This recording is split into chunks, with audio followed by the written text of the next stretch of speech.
Merci, Gilles. Bonjour à tous, ou rebonjour pour tous ceux qu'on a vus hier. Donc, je vais vous parler de tempérament, et puis le lien entre le tempérament des chevaux et l'apprentissage, c'est un peu pour se sensibiliser à identifier ce qu'est le tempérament de votre cheval.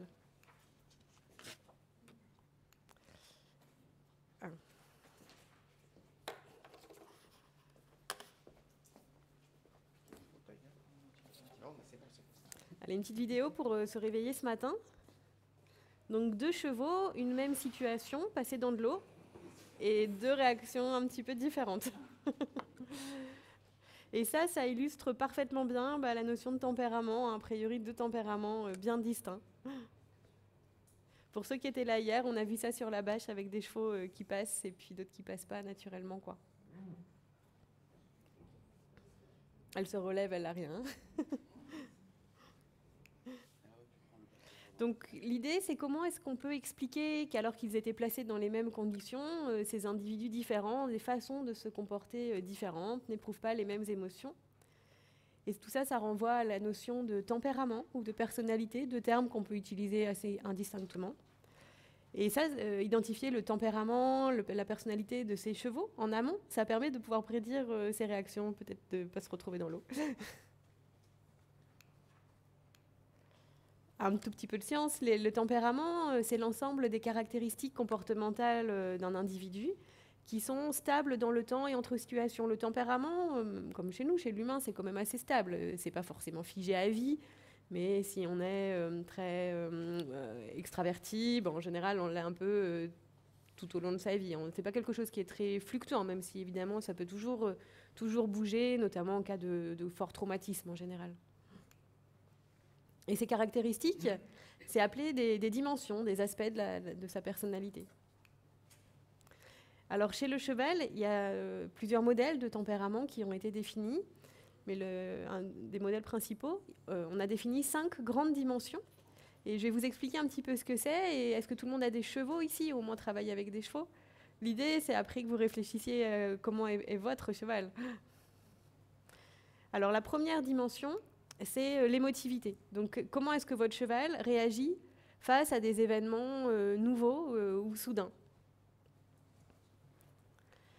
La deuxième dimension, c'est ce qu'on appelle le niveau de grégarité. Alors tous les chevaux, c'est des chevaux sociaux, grégaires, qui vivent en groupe, mais il y en a, ils vont plus ou moins se supporter de se séparer des autres. Et ça, c'est pas lié à l'émotivité qu'on a vu tout à l'heure, c'est vraiment encore une dimension bien indépendante. Donc comment votre cheval réagit si on le met à côté d'un autre et on en retire un, comment est-ce qu'il va réagir? La troisième dimension, c'est la sensibilité. Pareil, c'est tout à fait indépendant de l'émotivité et de la grégarité. C'est est-ce que votre cheval est particulièrement sensible à son environnement? C'est une dimension qu'on retrouve dans plein d'espèces, y compris même chez les enfants ou chez les chiens. Si on le touche, est-ce qu'il va toujours tout de suite réagir? S'il y a un bruit, est-ce qu'il va tout de suite réagir? Mais pas forcément de peur, juste réagir.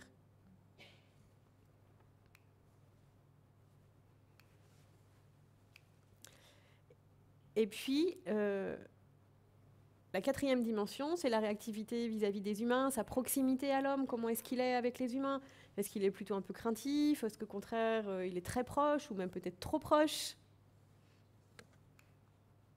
Et enfin, c'est l'activité, les niveaux d'activité. Encore une fois, c'est différent du reste, mais il y a des chevaux, ils peuvent avoir très peur et pas bouger. C'est plutôt les races froides, je sais pas, le fjord, il peut avoir très peur en fait, mais sauf qu'il ne bouge pas. Et puis à côté, on a le pur sang, lui, il bouge tout le temps. Après, évidemment, il y a des différences au sein de chaque race, mais en moyenne, c'est comme ça que ça se passe. Donc on a développé des tests dans mon laboratoire. C'était issu d'un programme de recherche de plusieurs années où on a étudié vraiment plusieurs centaines de chevaux. Leurs tests, je vais vous les décrire très rapidement, mais ils sont très simples. Seulement, c'est la standardisation. Qu'est-ce qu'on observe pendant qu'on fait le test, qui est important. Et ça fait que les résultats de ces tests, c'est très répétable. J'avais suivi des chevaux de la naissance jusqu'à l'âge de 4 ans. Et alors, on va le revoir, mais de la naissance à 6 mois, là non, ça bouge tout le temps. Les résultats des tests sont sans arrêt fluctuants. Mais après le sevrage, de 7-8 mois jusqu'à 4 ans, là, à chaque fois qu'on refait le test, ça donne toujours le même résultat. Si le cheval n'a pas changé vraiment d'environnement ou encore une fois pas eu de traumatisme. Depuis, on les utilise en France sur des milliers de chevaux, régulièrement avec les associations de races pour sélectionner les chevaux. Les tests sont héritables, la plupart des mesures que l'on fait sont héritables, c'est-à-dire ça se transmet au poulain à naître, si ce sont des reproducteurs.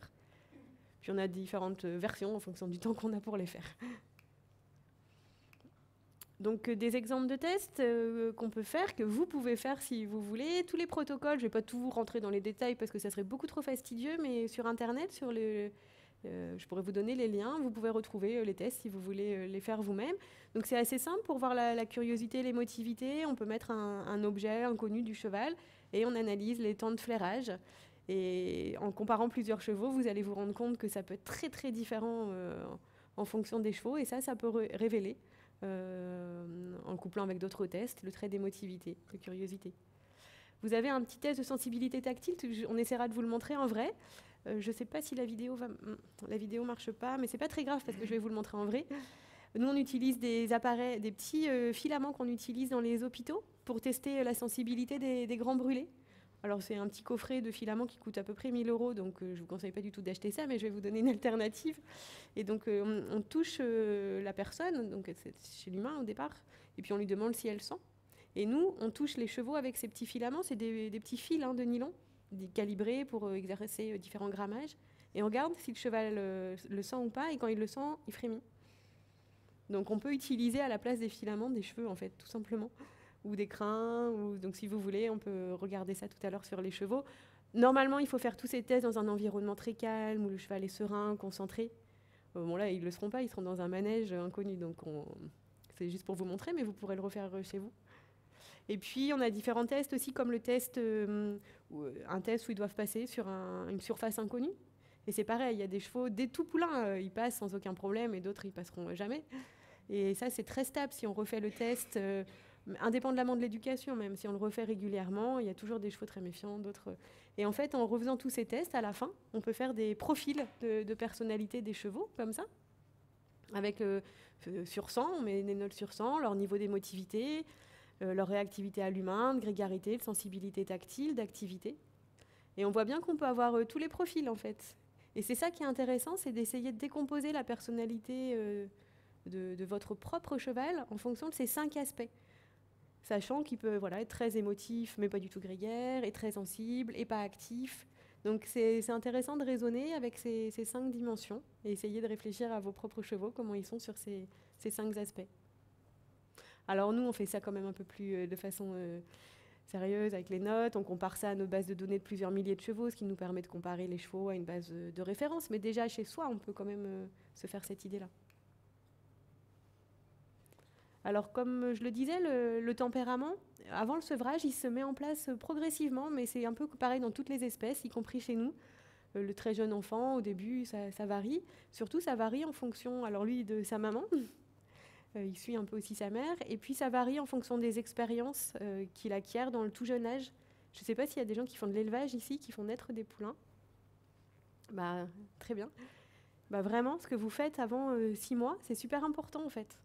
Si on enrichit l'environnement, les stimulant, pas en les stressant, mais vraiment les stimulant, c'est montré dans plein d'études, ça abaisse le niveau d'émotivité. Si vous manipulez, ça peut améliorer la réactivité à l'homme. Le sevrage aussi, l'étape du sevrage est extrêmement importante. Alors pareil, il y a plusieurs études, j'en ai fait aussi plusieurs, qui montrent que si on fait un sevrage brutal, traumatique, eh bien, on va avoir des niveaux d'émotivité beaucoup plus importants, des niveaux de grégarité qui augmentent. A l'inverse, si on fait des sevrages beaucoup plus doux, progressifs, on va abaisser les niveaux d'émotivité. Donc en fait, la personnalité, le tempérament du cheval adulte se construit lors de cette période. Donc là, les éleveurs ont évidemment un très grand rôle. Après, une fois que c'est en place, hier on avait un cheval qui avait 16 ans, et le propriétaire ici peut-être. À 16 ans, c'est vrai que c'est plus difficile de faire bouger la personnalité quand même, hein. C'est assez figé et c'est moins facile. Le mode de vie aussi, bien sûr, est important. Si on met des chevaux tout le temps enfermés dans des box, on les isole, on ne leur met pas de foin, donc on ne respecte pas leurs 3 fondamentaux, c'est montré dans pareil, plein d'études, ça augmente très fort l'émotivité. Donc si vous avez des chevaux très émotifs, c'est ce que je disais un petit peu hier, il faut quand même réfléchir où ils vivent, parce que ça fait monter l'émotivité. Si déjà l'environnement est beaucoup plus adapté à sa vie, que le bien-être est augmenté, vous rabaissez ce niveau-là. Donc chez vous, je pourrais vous donner le lien si ça vous intéresse. Vous pouvez tester plusieurs chevaux aussi pour vous faire un petit peu l'œil et voir que spontanément les chevaux ont vraiment des réactions différentes à ces tests. Vous pouvez aussi juste réfléchir, à votre avis, comment sont vos chevaux sur ces 5 dimensions de personnalité pour tenter de reconstruire le profil de personnalité de votre propre cheval. Et l'objectif de faire ça, c'est quand même très important. Enfin, on s'adresse à un animal, c'est bien de comprendre qui il est, quoi. Quelle est sa personnalité, comment il fonctionne, pour avoir ses forces, mais aussi ses éventuelles faiblesses. Et puis aussi comprendre l'origine d'éventuels problèmes de comportement, des outils de diagnostic. Et si on réfléchit, alors là, dans cette situation, ça ne se passe pas bien, je réfléchis en termes de personnalité. Est-ce que c'est plutôt l'émotivité qui est en jeu, l'activité, la grégarité? Et puis après, on peut s'attaquer un petit peu à ce problème en essayant de, même si on ne va pas bouleverser la personnalité de son cheval, mais essayer de faire des aménagements. Par exemple, on peut quand même les habituer. Si l'animal est très grégaire, votre cheval est très grégaire, vous ne pouvez pas le mettre en vent parce qu'il panique, simplement parce qu'il est seul. Donc il faut savoir pourquoi un cheval panique parce qu'il est dans le vent. Est-ce qu'il a peur du vent, il a peur d'être isolé, il est trop sensible, dès qu'il touche une paroi, ça l'effraie. Il est tellement proche de l'homme que quand il ne voit plus son propriétaire, il s'affole. Ça, c'est important de le savoir, parce qu'on ne traite pas du tout la même chose, enfin, on ne traitera pas le problème de la même façon. C'était un peu le cas sur le noir, oui. Le camion, qui je ne pouvais pas laisser tout seul. Oui, c'est tout à fait. L'autre a été plus indépendant. Et pouvait, Vous vous souvenez du premier cheval, la propriétaire est là, peut-être? Alors, ça, c'est, la première. La première. La jument. Oui. Et le noir. Le noir, le deuxième, ouais, le deuxième. Il aurait fallu plus de temps pour pouvoir le faire. Puis on voit qu'il était hypersensible, dès qu'il touchait, ça le... Donc c'est bien de savoir un petit peu d'où... alors il y a plein de causes à ça, mais savoir est-ce que ça peut venir aussi de sa personnalité. Alors maintenant, ici, on est pour parler des apprentissages, et il y a eu aussi beaucoup d'études qui ont fait le lien entre la personnalité des chevaux et leur capacité à apprendre. Donc, ça, c'est publié dans différentes revues scientifiques. Donc, il y a une dimension parmi les 5 là, qui ressort toujours, qui est toujours liée aux capacités d'apprentissage, quelle que soit l'étude qui est réalisée, même dans le monde, hein, et même quelle que soit l'espèce, c'est l'émotivité, la peur, quoi. Tout simplement parce qu'il y a des mécanismes avec des taux d'hormones qui peuvent agir directement sur le cerveau. Ça, c'est assez connu. Moi, je ne fais pas de neurobiologie sur le cheval, mais c'est très détaillé dans d'autres espèces. Donc l'émotivité, ça va jouer sur la façon dont ils apprennent, ça c'est sûr. Mais un petit peu, on va le voir de façon variable. Donc, en fait, d'une manière générale, si l'environnement est un peu stressant, comme là, le manège, avec du monde et tout, les chevaux émotifs, ils vont être un peu toujours défavorisés. Ils vont avoir de moins bonnes capacités à apprendre. Surtout si l'environnement est plus stressant que la personne qui s'en occupe, quoi. Parce que toute l'attention va être redirigée vers l'extérieur, on va avoir les hormones de stress qui vont nier à la consolidation des apprentissages. Donc ces chevaux-là, dans ces environnements-là, c'est pas... Ils ont plus de mal. Pareil, on a eu la petite arabe était comme ça. Oui. On a vu une fenêtre qui était un petit peu arabisée là. Non, je rebondis là-dessus parce qu'il y avait effectivement la ponette alezane qui était tellement focus sur l'environnement qu'il a fallu que je sois un petit peu plus coercitif pour qu'elle soit un petit peu plus focus sur moi, que je devienne un peu plus important que l'environnement. Et après, on a eu un changement où j'ai pu être plus cool, entre guillemets, parce qu'elle était plus avec moi et moins focus sur ce qui se passait. On l'a vu à la tonte aussi. Oui, il regardait complètement là-bas, qu'est-ce qu'on peut lui apprendre tant qu'il regarde Et puis là, ça rejoint ce que tu disais sur l'âge du cheval, parce que donc on avait le 10 ans qui regardait plus l'environnement, qui était assez à l'aise avec le fait que on soit autour de lui et pas de problème, alors que le 2 ans et demi, tout de suite, il est revenu vers moi et on pouvait interagir plus facilement avec lui. Je n'étais pas obligé de faire quelque chose de surprenant pour qu'il revienne vers moi, alors que le 10 ans, c'était le cas. Tout à fait. Donc ça illustre exactement ça. Mais alors, il ne faut pas non plus être désespéré, parce qu'être émotif, ça a quand même des atouts à certains moments, pour les chevaux. Parce qu'en fait, si l'environnement est parfaitement calme, vous êtes chez vous, etc., là, les émotifs, c'est les meilleurs, en fait. C'est eux qui vont être les plus concentrés. Je vais vous expliquer un peu pourquoi. Ça, c'est une courbe qui est une courbe théorique, mais qui a été éprouvée de nombreuses fois. La loi de Yerkes et Johnson. Allez, je l'affiche tout en entier. Donc, en fait, c'est une courbe qui prédit les performances d'apprentissage. Est-ce qu'on va être bon ou pas pour apprendre en fonction du niveau de stress qu'on ressent. Et ça va vous parler. Parce que quand on n'est pas du tout stressé, un peu endormi, on n'est pas très forcément doué pour apprendre. Après, quand le stress monte un petit peu, on appelle ça le bon stress, là, les courbes d'apprentissage, elles montent. On a beaucoup de bien meilleures capacités à apprendre. Mais après, quand on est vraiment trop stressé, en panique, là, on n'apprend plus rien du tout. Et finalement, quand on remet les personnalités émotives sur cette courbe théorique, bah, ça permet de tout comprendre, en fait. Parce qu'un cheval pas du tout émotif, mais quand l'environnement est trop calme, non, bah, il apprend pas très bien. Enfin, s'il n'est pas très stimulé, ça apprend pas très bien. Par contre, les mêmes dans un environnement très calme, les chevaux émotifs, ils sont déjà là dans la courbe. Donc eux, ils sont déjà assez bons. Mais après, ces individus émotifs, dès qu'il y a un peu de stress, c'est trop pour eux. Et puis ça va plus. Comme on avait vu certains chevaux hier, ils avaient trop peur, quoi. Ça marchait plus. Alors que les chevaux plutôt calmes, pas peureux, eux, ils restent bons dans cet état-là. Donc vous voyez, les courbes, elles se décalent un petit peu en fonction de chaque cheval. Donc c'est intéressant de connaître le niveau d'émotivité de son cheval pour le placer dans les conditions où ça va bien aller, quoi, pour lui.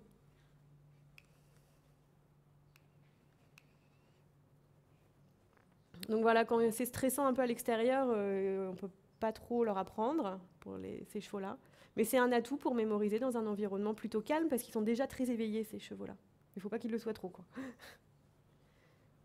Donc ça peut expliquer pourquoi les chevaux émotifs, finalement, ils sont recherchés alors qu'ils sont beaucoup plus difficiles à monter. Il y a plusieurs études, notamment hollandaises. Nous, en France, on en a fait aussi plusieurs. Ces chevaux émotifs, ils font quand même beaucoup plus d'écart. À l'obstacle, ils ont plus tendance à s'arrêter. Donc ils sont quand même plus durs, mais les cavaliers les aiment bien. Mais ça peut peut-être être expliqué par cette capacité à apprendre, à être plus éveillé. Et quand on monte bien à cheval, qu'on est un professionnel, bah, on s'en sort bien avec ces chevaux-là. C'est une bonne nouvelle, ça veut dire qu'il y a des cavaliers pour tous les chevaux, quoi. Là, je voulais aller un tout petit peu plus loin sur la façon d'apprendre, en fait. En fait, vous savez, je vais peut-être pas tout détailler, mais quand on conduit, par exemple, une voiture, soit on est bien concentré, on sait où on va, on réfléchit, les vitesses, etc. Puis au bout d'un moment, quand ça fait très longtemps qu'on conduit et qu'on fait le même trajet, on peut complètement faire autre chose, écouter la radio, parler, téléphoner. Et puis tout ça est en mode automatique, on conduit de façon tout à fait automatique. Peut-être c'est déjà arrivé à certains d'entre vous d'aller au travail le matin alors que c'est le dimanche et que vous vouliez aller au marché plus tôt, quoi. Parce qu'on est dans cette routine. C'est ça les comportements automatiques. Et il s'avère que plus on est stressé, plus on va vers les comportements automatiques. Parce que comme ça libère de l'énergie pour penser à autre chose et on automatise un certain nombre de comportements. Alors pourquoi je vous raconte tout ça ? Voilà, parce que le stress, excusez-moi, c'est intéressant à étudier chez les chevaux. Voilà, c'est intéressant à étudier chez les chevaux parce que en équitation, en fait, on va chercher à développer ces comportements un peu automatiques qui libèrent aussi l'esprit du cheval. Le cheval, il va se mettre à répondre sans forcément avoir besoin de mettre toute sa concentration, quoi. Il sent la jambe, puis il y va. En fait, c'est un petit peu ça qu'on recherche quand même en équitation. C'est pas du tout négatif, hein. Au contraire. Par exemple, un pianiste, pourquoi il répète tout le temps ses gammes, ses mêmes morceaux ? C'est pour que ça devienne un automatisme et qu'après, il ait l'esprit libre pour, je sais pas, créer, ou ça n'a rien de négatif, hein. Au contraire. Mais ce n'est pas les mêmes parties du cerveau qui fonctionnent. Donc ça, en équitation, on répète les mouvements tout le temps pour que le cheval réponde de façon plus simple, plus spontanée. Pareil, le tennisman, pourquoi il renvoie tout le temps des balles ? C'est pour automatiser son geste. Donc rien de négatif à ça. Alors on a étudié ça chez les chevaux avec des protocoles hyper compliqués, donc je ne vais pas rentrer complètement dans les détails, des protocoles de dégradation de contingence. Pour ceux qui étaient là hier, vous savez, je vous ai dit, il ne faut jamais donner de récompenses gratuites aux chevaux. Je ne sais pas si vous vous souvenez, parce que sinon, ils apprennent qu'il n'y a pas besoin de travailler pour avoir les récompenses gratuites. Mais les chevaux qui sont en mode automatique, eux, ça ne les dérange pas, parce qu'en fait, de toute façon, ils ne savent plus tellement pourquoi ils travaillent. Ils font, c'est automatique. Ils sont en routine, quoi. Donc on a des protocoles comme ça, où on donne des pommes gratuitement ou pas. Enfin, je ne rentre pas dans tous ces détails, où les chevaux doivent quand même faire des calculs de probabilité pour savoir quel est leur taux de réponse pour avoir des pommes gratuites ou pas gratuites. Enfin, je ne rentre pas dans les détails aujourd'hui, mais c'est hallucinant ce qu'ils sont capables de faire dans ces tests. Et en tout cas, à la fin, ce qu'on voit, c'est ça qui est le plus important, c'est que les chevaux émotifs, ils se mettent tout de suite dans des routines, quoi. Ils vont être beaucoup plus faciles à routiner que les chevaux qui le sont moins. Et donc ça cette prédisposition aux automatismes, chez les chevaux peut-être un petit peu plus émotifs, bah, peut-être que c'est quand même un atout pour l'entraînement. Ils vont plus facilement se mettre dans ça. Même quand on met plus de renforcement, qu'on donne plus de nourriture, bah, ils continuent à faire les choses. Et donc ça peut peut-être expliquer aussi pourquoi les chevaux émotifs, alors qu'ils sont beaucoup plus durs à monter, parfois un peu dangereux, bah, ils sont aussi recherchés, quoi. Parce que finalement, on met un petit peu la jambe, hop, c'est dans leur tête, quoi. Ils font les mouvements et il n'y a même plus forcément besoin de remettre des aides ou ils sont dans ces mécanismes-là. Donc ça peut peut-être expliquer. Donc ça aide à résoudre ce paradoxe, pourquoi les chevaux émotifs sont recherchés. Alors qu'ils sont quand même délicats, on l'a vu hier, hein, il y a des chevaux, ils n'étaient pas si simples. Hein. Pourtant, j'avais l'impression que leurs propriétaires les aimaient bien. Je voulais vous montrer une petite vidéo, il faut juste que je sorte du diaporama, mais ça va... Ah, j'ai une assistance. Je voulais vous montrer une vidéo que vous connaissez sans doute, mais que vous pouvez regarder à nouveau au prisme de cette connaissance des comportements automatiques. Ah oui, il faut l'ouvrir avec VLC, on sait. Sinon, on n'a que le son, alors c'est pas...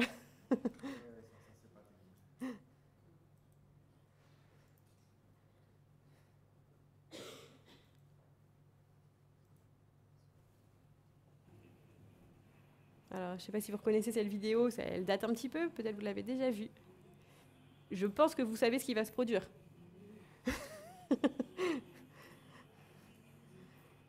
Non, là, tout va bien, je ne sais plus à quel moment, voilà. Alors, on y est presque. Patientez une petite seconde. Bon, elle se relève. Hein, Bon, alors c'est maintenant que ça nous intéresse.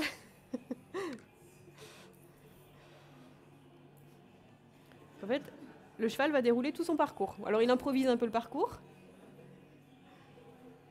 Mais voilà, il déroule tout. Il a l'air stressé, mais il déroule tout. Je vous laisse savourer jusqu'à la fin la diagonale.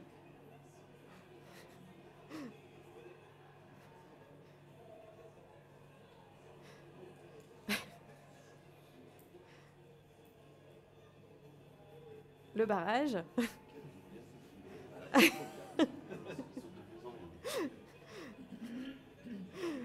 Donc je crois qu'il compte à peu près 12, hein, il s'arrête vers le 12e. Et voilà. Allez, encore un pour la route.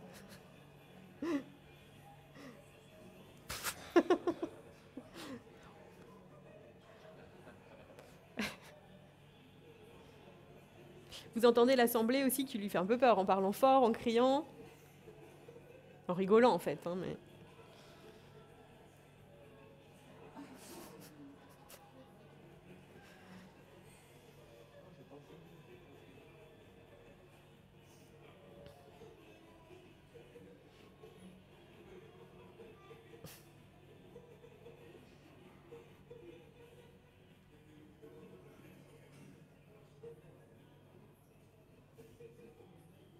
Alors qu'est-ce que c'est bon? Parce qu'après, bon, il arrête, je crois. Hein. Oui. Qu'est-ce qui se joue là-dedans, quoi? Alors évidemment, la première réaction, c'est les chevaux aiment sauter. Ce cheval, il adore sauter. Bon, bah peut-être qu'il adore sauter, mais au regard de ce que je vous ai dit sur les comportements automatiques, quand on est un peu stressé, ce qui est le cas de ce cheval, on se met à faire des choses, mais on ne sait plus tellement pourquoi. Hein. Là, il n'y a plus personne qui lui donne des renforcements, qui lui met des jambes et tout. Il est dans une routine totale, quoi. Donc moi, à mon avis, ce cheval, il est là-dedans, quoi. Il est... je vais revenir là. Il est dans un comportement totalement automatique. Donc le cheval a été bien mécanisé avant. C'est peut-être un cheval un petit peu émotif qui s'est particulièrement bien automatisé sur les barres. Il rentre dans le manège, qu'est-ce qu'il fait? Il saute. Et s'il y a du bruit et tout ça qu'il a peur, bah c'est il switch, quoi. Ça, c'est vraiment connu hein, au niveau cérébral. On switch de structure et il se met à sauter comme ça tout seul. Donc aussi attention, ça permet attention. C'est pas parce qu'on fait quelque chose qu'on aime. C'est aussi peut-être parce qu'on est très routinier et qu'on le fait par habitude, quoi. Donc, je trouvais que ça, c'était assez intéressant. Et puis à réfléchir, vous, dans votre quotidien, sur ces routines. Alors les routines, ça peut aussi faire des stéréotypies. Vous savez, les tics à l'air, tics à l'appui, tics comme ça, c'est un peu le même mécanisme. On ne sait plus trop pourquoi on fait ça, mais on le fait. Et bah, c'est Les chevaux émotifs en font plus, hein, ça on le sait, mais ça peut aussi être par ce mécanisme. Donc ça peut avoir des avantages, mais ça peut aussi être pas très bon pour ce point-là. Donc pour conclure sur cette partie sur le tempérament, c'est intéressant, hein, vraiment, encore une fois, de connaître le tempérament de son propre cheval pour bien l'orienter vers une utilisation aussi qui est adaptée à lui. C'est aussi intéressant à l'échelle d'une race, hein, pour sélectionner sur ces aspects-là. Pour les chevaux de loisirs, évidemment, on va chercher des chevaux qui sont peu émotifs, peu grégaires, pas trop sensibles. Pour les chevaux de sport, on a vu qu'on pouvait aller plutôt vers des chevaux beaucoup plus émotifs, notamment. Ça permet de personnaliser l'entraînement à chaque cheval et puis de comprendre certaines difficultés. Donc tout à l'heure, les chevaux qui seront là, on va un petit peu interroger les gens pour essayer de savoir comment ils sont et puis on les regardera voilà, à travers leur profil. Merci beaucoup, Léa. Merci, Gilles.